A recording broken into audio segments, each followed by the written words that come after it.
Iginiit ng sinibak na OWA Administrator na si Arnel Ignacio na dumaan sa tamang proseso ang pagbili sa lupang nagkakahalaga ng mahigit 1 bilyong piso. Wala rin daw siyang kinita mula sa transaksyon. Saksi si Mariz Umali.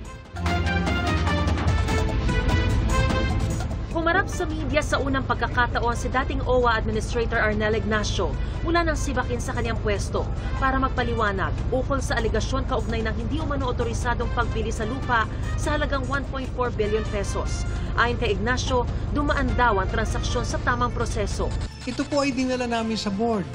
Dinala namin sa board bilang report ng OWA at binusisi ng ilang technical working group na binuo rin po ng aming chairman na si Chairman Secretary Hans Kakdak, na kaibigan ko.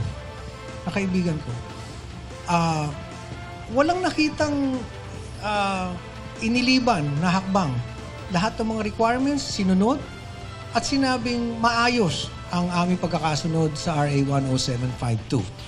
So, ito po ang kaya ako gulat na gulat na tinawag itong anomalous deal. Ang biniling lupang may lawak na 6,499 square meters malapit sa NAIA Terminal 1, inilalaan para sa itatayong halfway house ng OWA. Mariin niyang itinanggi ang mga akusasyong may kinita siya sa transaksyon. Napakabigat. Pagkatapos napakaraming aligasyon sa akin. Saan ang galing? Sa isang papel na walang nakapirma? Na ang dami-daming sinabi na kinita ko, hindi, pati nga yung numero hindi na nga magkasundo kung magkano. Wala po akong kinita dito. Nilinaw din ni Ignacio na Land Bank ang nagtakda ng halaga ng lupa at ito rin ang sinunod ng OWA sa pagbabayad. As our government financial institution, it's the Land Bank who assessed the value and it is exactly the amount that OWA paid. At sana naman lang binigyan ako ng pagkakataong makakausap. Nagulat na nga lang po ako na isang araw pinatawag ako na ako ay papalitan. So, yun po ang nangyari dito. Hindi ko po ito itinago sa ito pong ganitong kagandang transaksyon. Bakit namin itatago ito?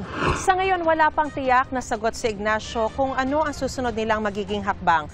Pero umaasa siya na magagamit pa rin ang pasilidad ng mga itinakdang benepisyaryo nito. Para sa GMA Integrated News, Mariz Umali ang inyong saksi. Mga kapuso, maging una sa saksi. Mag-subscribe sa GMA Integrated News sa YouTube para sa iba't ibang balita.